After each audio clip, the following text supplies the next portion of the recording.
Morning.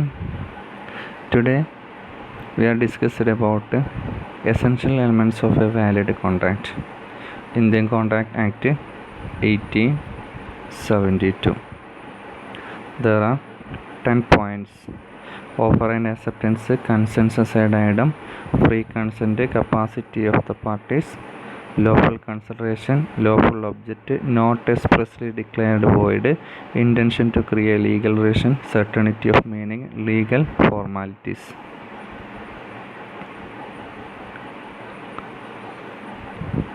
All contract are agreement, but all agreement are not contract. എല്ലാ കോൺട്രാക്റ്റും agreement ആണ്, but എല്ലാ agreement എന്താകണമെന്നില്ല, കോൺട്രാക്റ്റ് ആകണമെന്നില്ല.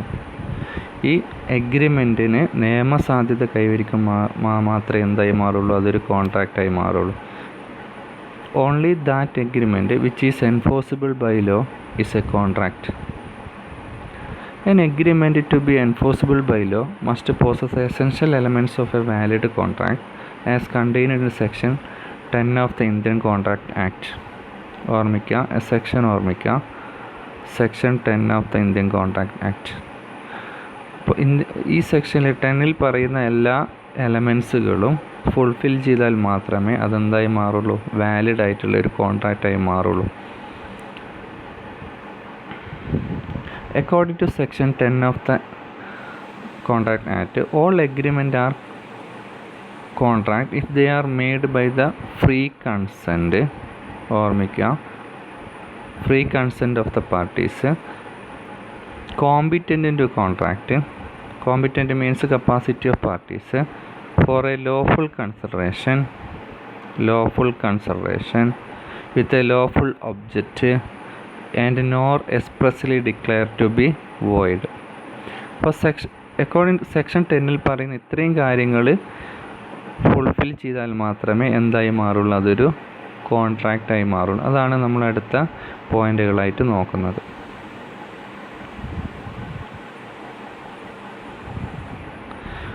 ഓഫർ ആൻഡ് ആക്സെപ്റ്റൻസ് ഒന്നാമത്തെ പോയിന്റ് ഇവിടെ നോക്കാം. ഈ കോൺട്രാക്റ്റ് എന്താ നമ്മൾ ആദ്യം നോക്കിയതാണ്. According to section 2 subsection H of the contract is defined as agreement enforceable by law. Agreement ഒന്നാമത്തെ പോയിന്റ് ആണ്. ഓഫർ ആൻഡ് ആക്സെപ്റ്റൻസ് മീൻസ് അതാണ് എഗ്രിമെൻ്റ് എന്ന് പറയുന്നത്. According to section 2 subsection E, ഇവിടെ നിങ്ങൾ സെക്ഷനുകൾ ഓർമ്മിച്ചേക്കാം. 2 subsection E, every promise and every set of promises forming consideration for each other. Consideration is the return benefit to the party to the contract get. Agreement is equal to offer plus acceptance. Agreement എന്ന് പറയുന്നത് ഒരു ഓഫറും അതിൻ്റെ കൂടെ എന്തുമാണ്, ഒരു ആക്സെപ്റ്റൻസും കൂടി ആകുമ്പോൾ അതെന്തായി മാറും, എഗ്രിമെൻ്റായി മാറും. Promise means according to section 2 subsection B, a proposal when accepted became a promise. ഒരു പ്രൊപ്പോസൽ ആക്സെപ്റ്റ് ചെയ്യുമ്പോൾ അതെന്തായി മാറും, പ്രോമിസായി മാറും. നോക്കാം.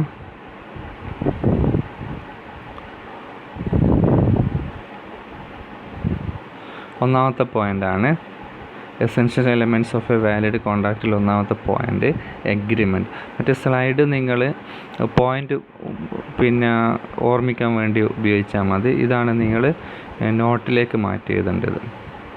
ഒന്നാമത്തെ പോയിൻ്റാണ് agreement. There must be an agreement between the parties of a contract. Agreement involves a valid offer by one party and valid acceptance by the other party. ഇതിനെയാണ് നമ്മൾ എഗ്രിമെൻറ്റ് എന്ന് പറയുക. ഒരാളൊരു ഓഫർ കൊടുക്കുക, വേറൊരാൾ അത് ആക്സെപ്റ്റ് ചെയ്യുക. അപ്പോൾ ഞാൻ എന്ത് ചെയ്യുന്നു, ഞാൻ എൻ്റെ കയ്യിലുള്ള ഒരു കാറ്, എൻ്റെ കയ്യിലുള്ള ഫെറാറി എന്ന് പറയുന്ന ഫെറാറി കാർ 50 ലക്ഷം രൂപയ്ക്ക് എന്ത് ചെയ്തു, റാഷിദിന് എന്ത് ചെയ്തു, ഓഫർ ചെയ്യാണ്. 50 ലക്ഷം രൂപയ്ക്ക് നിനക്ക് വിൽക്കാം. റാഷിദ് അത് ആക്സെപ്റ്റ് ചെയ്തു. ഇതിനെയാണ് ഒരു എഗ്രിമെൻ്റ് എന്ന് പറയും. ദർഫോർ എൻ എഗ്രിമെൻറ്റ്, അതിൻ്റെ അകത്ത് എന്ത് വേണം, ഒരു ഓഫറും വേണം, ഒരു ആക്സെപ്റ്റൻസും വേണം. എഗ്രിമെൻറ്റ്, ഒരു ഓഫറും ഒരു ആക്സെപ്റ്റൻസും. For example, a send a proposal to B to purchase his house for ₹5 lakh. എ എന്ത് ചെയ്യുന്നു, ഒരു പ്രൊപ്പോസൽ വെക്കുകയാണ് ബീനോട് അല്ലേ, പർച്ചേസ് ഹിസ് ഹൗസ് ഫോർ 5 ലക്ഷം രൂപയ്ക്ക് എൻ്റെ വീട് വിൽക്കാമെന്ന്. B accept the proposal. B എന്ത് ചെയ്യുന്നു, അത് ആക്സെപ്റ്റ് ചെയ്യുന്നു. This is result in to an agreement. ഇതാണ് എന്ത് എഗ്രിമെൻ്റ് എന്ന് പറയുന്നത്. അതായത് ഒരു ലോഫുൾ പ്രപ്പോസലും അല്ലെങ്കിൽ ഓഫർ. പ്രപ്പോസൽ എന്ന് പറഞ്ഞാൽ ഓഫർ എന്ന് പറഞ്ഞാൽ ഒന്നേ, ഒരു ഓഫറും A lawful acceptance complete an agreement. ഒരാൾ ആക്സെപ്റ്റ് ചെയ്യുകയും ചെയ്താൽ അവിടെ എന്തായി മാറും, ഒരു എഗ്രിമെൻറ്റ് ഫോം ചെയ്യും. ഒരു contract, A contract require N agreement between 2 parties. ഒരു കോൺട്രാക്റ്റ് ആകുമ്പോൾ അതിനെന്ത് വേണം, ഒരു എഗ്രിമെൻറ്റ് ആവശ്യമായിട്ട് വരും. ഇതാണ് ഒന്നാമത്തെ പോയിൻ്റ്, എഗ്രിമെൻറ്റ്. ഇനി രണ്ടാമത്തതാണ് consensus ad idem. Consensus aid item means the parties to a contract must agree upon the subject matter of the contract in the same manner and the same sense. ഈ കോൺട്രാക്റ്റിൽ ഏർപ്പെട്ടിരിക്കുന്ന അല്ലെങ്കിൽ എഗ്രിമെൻറ്റിൽ ഏർപ്പെട്ടിരിക്കുന്ന പാർട്ടീസുകൾ same മാനറിലും same സെൻസിലും എടുക്കണം. In other words, there must be identity of mind among the parties regarding the subject matter of the contract. ഒരു example പറയുകയാണെങ്കിൽ, A has 2 houses, one at Thiruvananthapuram and other at Kochi. ഒരാൾക്ക് 2 വീടുണ്ട്, ഒന്ന് തിരുവനന്തപുരത്തുണ്ട്, ഒന്ന് കൊച്ചിയിലുണ്ട്. A expressed his willings to sell one of his house to B. A എന്ത് ചെയ്യുന്നു, തൻ്റെ ഒരു വീട് ബിക്ക് വിൽക്കാൻ വേണ്ടി ഉദ്ദേശിക്കുന്നു. A had in his mind the house at Kochi for sale at the time of placing his proposal. എൻ്റെ മനസ്സിൽ എന്താണ്, കൊച്ചിയിലുള്ള വീട് സെയിൽ ചെയ്യാനാണ് ഉദ്ദേശിക്കുന്നത്. B accepted the proposal and while accepting the proposal the house at Thiruvananthapuram. പക്ഷേ ബീൻ്റെ മനസ്സിൽ എന്താ ഉള്ളത്, തിരുവനന്തപുരത്തുള്ള വീട് വാങ്ങാനുണ്ട്. ഇവിടെ എന്തില്ല, സബ്ജക്റ്റ് മാറ്ററിൽ ഐഡൻറ്റിറ്റി ഇല്ല, സെയിം സെൻസിലല്ല ഇവരെടുത്തിരിക്കുന്നത്. So there is no consensus ad idem. That is, there had been no identity of mind about the subject matter. The contract formed is not valid. ഇതാണ് രണ്ടാമത്തെ പോയിൻ്റ്. ഇപ്പോൾ ഒരു കോൺട്രാക്റ്റിൽ ഏർപ്പെട്ടിരിക്കുമ്പോൾ സെയിം സെൻസിലും സെയിം മാനറിലും എടുക്കണം, എന്നാൽ മാത്രമേ അതെന്തായി മാറുള്ളൂ, ഒരു വാലിഡ് കോൺട്രാക്റ്റായിട്ട് മാറുള്ളൂ. മൂന്നാമത്തെ പോയിൻ്റ് capacity of parties ആണ്. There must be at least 2 parties to every contract.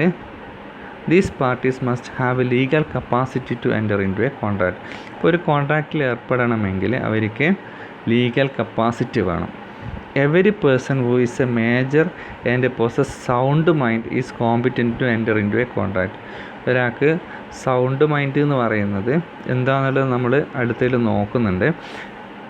അതേപോലെ കപ്പാസിറ്റി എന്ന് പറയുന്നത് ഈ minor who has not completed the age of 18. 18 വയസ്സ് പൂർത്തിയായാൽ മാത്രമേ എന്ത് ചെയ്യാൻ പറ്റുള്ളൂ, ഒരു കോൺട്രാക്റ്റിൽ എൻ്റർ ചെയ്യാൻ പറ്റുള്ളൂ. അതേപോലെ അൺസൗണ്ട് മൈൻഡുള്ളവർക്ക് കോൺട്രാക്റ്റിലേക്ക് വരാൻ പറ്റില്ല. അതായത് ഡ്രങ്കൺ പേഴ്സൺസ്, ഇഡിയറ്റ്, ലുനാറ്റിക് ഇങ്ങനെ പറയുന്ന ഡിസ്ക്വാളിഫൈ ചെയ്തിട്ടുള്ള ആൾക്കാരുണ്ടാവും. ഡ്രങ്കാന്ന് പറഞ്ഞാൽ ഏത് സമയം ലഹരി ഉപയോഗിക്കുന്ന ആൾക്കാർക്ക് അവർക്ക് എന്തുണ്ടാവില്ല, ചിന്തിക്കാനുള്ള കഴിവുണ്ടാവില്ല.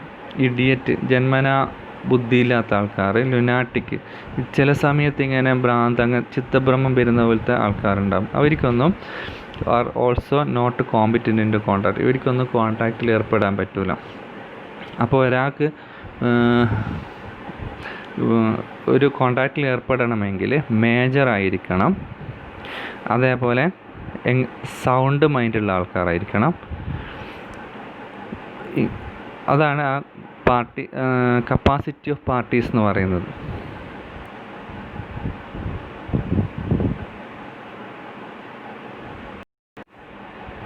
അപ്പോൾ capacity of parties following the condition for a person to enter into a contract, ഈ മസ്റ്റ് ബി എ മേജർ എന്ന് പറഞ്ഞാൽ 18 വയസ്സ് കംപ്ലീറ്റ് ആയിട്ടുള്ള ആൾക്കാർ. ഈ മസ്റ്റ് ബി സൗണ്ട് മൈൻഡ്, നേരത്തെ പറഞ്ഞ ലുനാറ്റിക്കോ അതേപോലെ ഡ്രങ്കാർഡ് പേഴ്സണോ ഇഡിയറ്റോ ഇങ്ങനെയുള്ള ആൾക്കാരൊന്നും എന്ത് ചെയ്യാൻ പറ്റില്ല, കോൺട്രാക്റ്റിൽ ഏർപ്പെടാൻ പറ്റില്ല.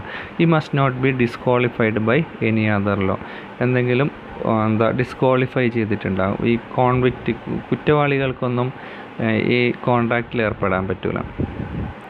ഇത്രയാണ് നിങ്ങൾക്ക് 3 പോയിൻ്റ് അതിൽ നിന്ന് പഠിക്കാം. ഓക്കെ, ശരിയാണ്. മനസ്സിലായെന്ന് വിചാരിക്കുന്നു. എന്തെങ്കിലും ഡൗട്ട് ഉണ്ടെങ്കിൽ നിങ്ങൾ ഗ്രൂപ്പിലേക്ക് ചോദിച്ചാൽ മതി. ഓക്കെ, ശരി.